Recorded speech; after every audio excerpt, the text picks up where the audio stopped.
Hey, yo, what's going on with it once again? Bros, women, bronies, and pegasisters, the one and only, of course, Mr. Nintendo Sony Free 2011, aka Criticism Guide 2009. Of course, you guys know that's the video entry before I begin. Definitely check out freedomnumber.com and, of course, open up new series on that. If any people want fresh channel and design and a picture specifically made for you, I will put their link in the description box below to our YouTube channel and, of course, our website down below, or just Google them, best partners we've ever had.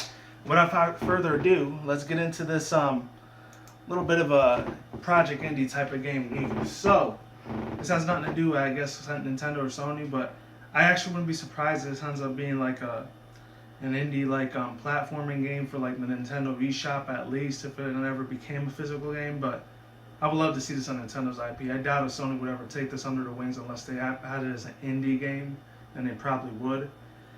But introducing Ukulele, and this, in a way, after almost I'll even argue about 9-10 years after, I want to say, in my own personal opinion, around 2005-06 was probably the last time it was actually a really good platformer game for like a year, literally like a year before like the PS3 and Xbox 360 came out, and of course way up to now with PS4, Xbox One, and Wii U, and and before the Wii came out too, obviously. But this is literally, in my own personal opinion, is the first time we actually get a mainstream big giant game changer of an indie game, which is amazing because I've been waiting for years for something like this, which is Ukulele, to come out in so many years. And plus it has with its older original predecessors, as me as a 90s kid, like how Donkey Kong, Croc, Banjo-Kazooie, excuse me there, I burped. It has a lot to live up to in a way, because I remember as a 90s kid, I played it a few times with Banjo-Kazooie. I didn't really get to play too much of it, but from the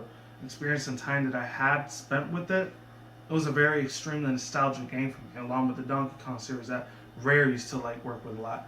And it's in the hands of nowadays Playtonic games. So best of luck to Playtonic games. Let me read the two articles I found in the description box below. I'll put them in there, and you probably already saw them with the annotations. I might have to do a second part on this, just in case we're in our room or something happens. So here we go. This was posted on April 30th, 2015, almost a week ago. They're not all real human beings, but they are new heroes. Meet Yuka and Laylee, the buddy duo to set adventures in our aptly named debut for Project Ukulele, coming to Kickstarter this Friday.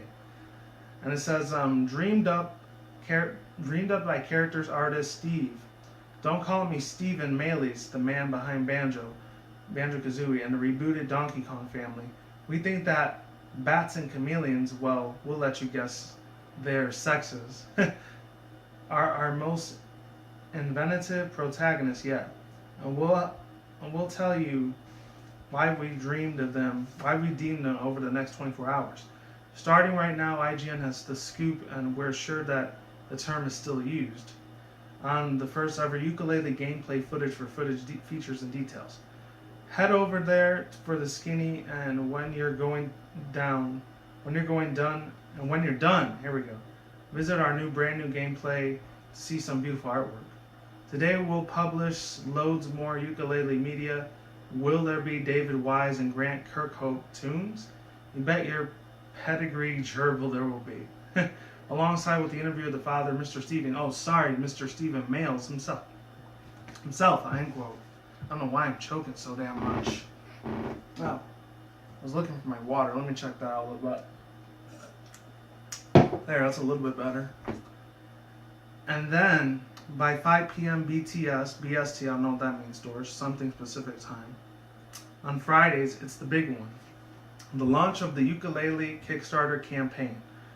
When we first decided to discuss this project under reaction with immense, you flocked to our shop doors like eager amiibo scalpers, as your mouths were full of requests. You told us you wanted the ukulele, or whatever it was called back then, to be the best game it could possibly be. You said you wanted sprawling, gorgeous worlds to explore, tons of smart arse, aka smart ass. I think they'll also say smart arse instead of ass, but it is what it is.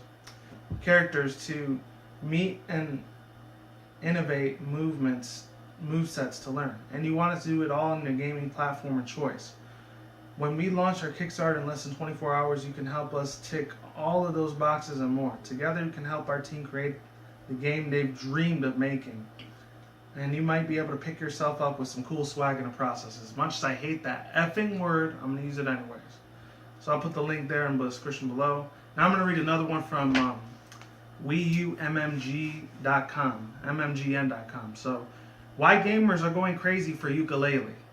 And it says here, quote, actually no, not even quote. Ukulele was funded by 40 minutes after its Kickstarter went live in the last week. And this was, I think, it doesn't say when. I think what it said. Oh, it says 1 day ago. So I guess it was May 5th, I guess, because we're in the 6th now. Cinco de Mayo, I guess. So yeah, it says after its Kickstarter went live last week. Within 24 hours, it had reached what was then at the top of its stretch of the goal of 1 million British euro pounds, $1.9 million in US currency, to ensure simultaneously launch across the PS4, Xbox One, Wii U, and the PC. The funds kept coming. All of this from the developer that is yet to release a game. But to be fair, it has considerably more experience than most of its indie peers. One thing that clears gamers are going wild for ukulele, and it is not hard to see why. Rebirth of the 3D platforming. That's what everyone's here for, right? Hopefully they are. The 3D platformer dominates the N64 and the PS1 era, when everything rare touch turned to gold. It became less prevalent that the PS2, Xbox, GameCube generation, and as far as the PS3 and Xbox 360 said their goodbyes. I disagree with that part, because I still saw a crap ton of not even indie games, a lot of platforming games for PS2 and for GameCube, and even the original Xbox before they went through Xbox 360, Xbox One, PS3, PS4, and of course, unfortunately, well, not really unfortunately for like Wii and U, because they still have platformers regardless, but they haven't had a lot of great ones recently. Except maybe like Bayonetta, if you want to put that in there. Of course, their upcoming title Splatoon's coming out soon, so you gotta give credit to that. Even though that's not really an indie game. It's not really a platformer game, but at the same time, it's still a brand new IP, so you gotta give it some time, give it a break.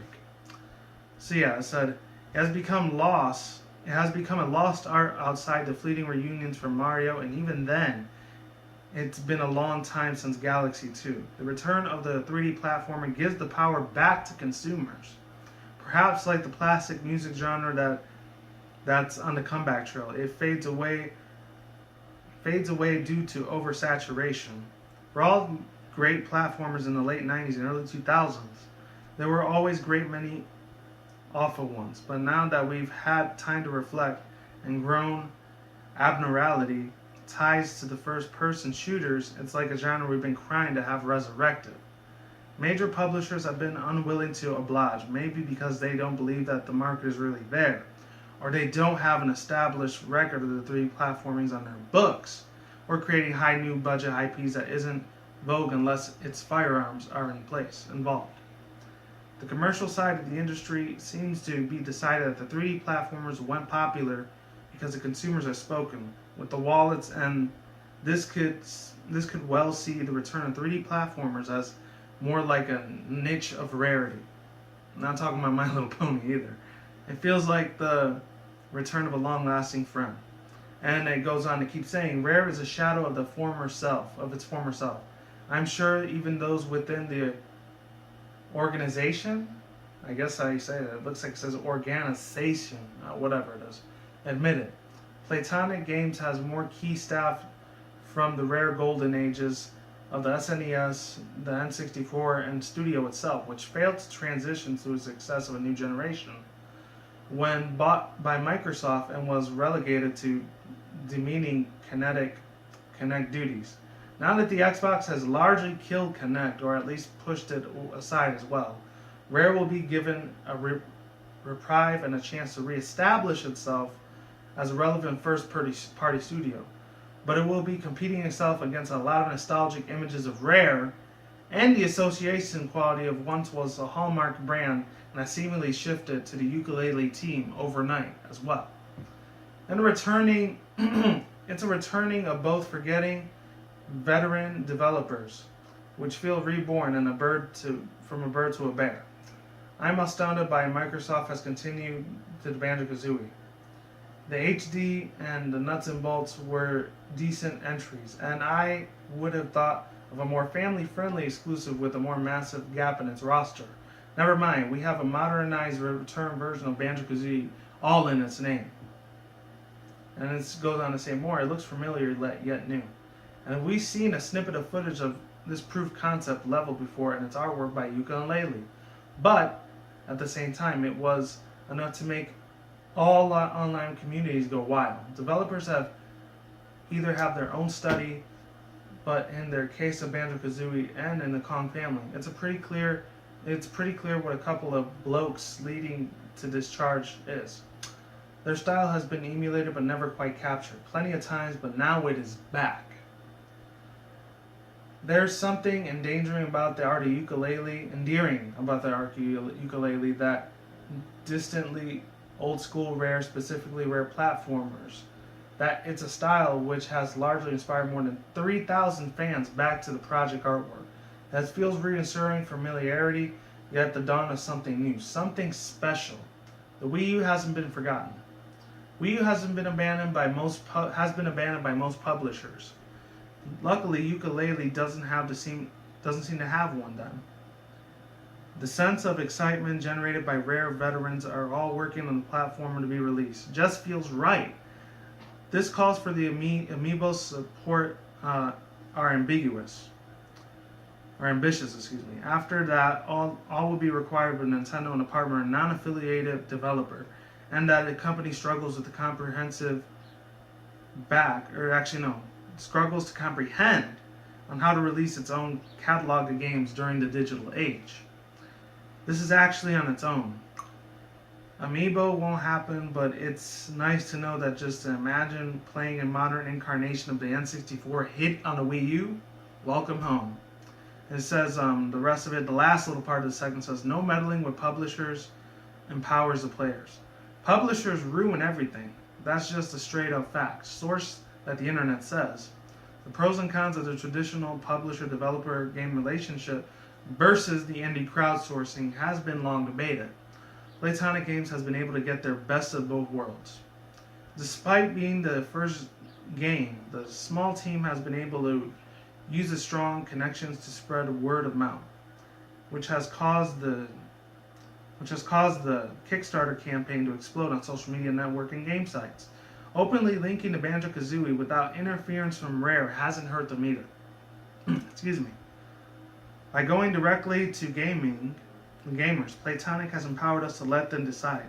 Gamers decided in 40 minutes that this is the way that they wanted to play, and continue to show strong support, which may seem to evolve into something much bigger than the original envisioned. And we are not at the mercy of a misguided marketing campaign or heavily scripted interview given by the developers under the shackles proved by PR. By investing in development, the eventful players feel closer to consider project, as some have put it, into the direction that it will follow by due process. Of course, it's really a Playtonic game that is very empowered. They've cut out the middleman and gone directly to fans, allowing them to do whatever they want, as long as it is well communicated to backers, without interfering, and it makes it a pretty penny and costs a pretty penny in process. End quote. So yeah, this doesn't say who the person made it, but there was a comment from this dude, I guess Zinker, from one day ago. So shout out to him, I guess. Overall thoughts, views, and opinions, my God, there's just so many things I really want to put into consideration here, because this could make or break the indie game system. The places that that indie gamers and developers themselves that they bust their asses left and right, day and night, non-stop, blood, sweat, and tears. Literally, they just bust their asses like crazy, without getting a night's worth of sleep, just to please the fanboys and fangirls like us, such as myself, to make such an amazing nostalgic game like this. This is literally a callback from my childhood, ladies and gentlemen. So many people don't understand. Maybe the younger generation, you don't understand. The older gens, I have no idea why you're even watching this, unless you want to buy some type of game for your child. That's totally fine with me.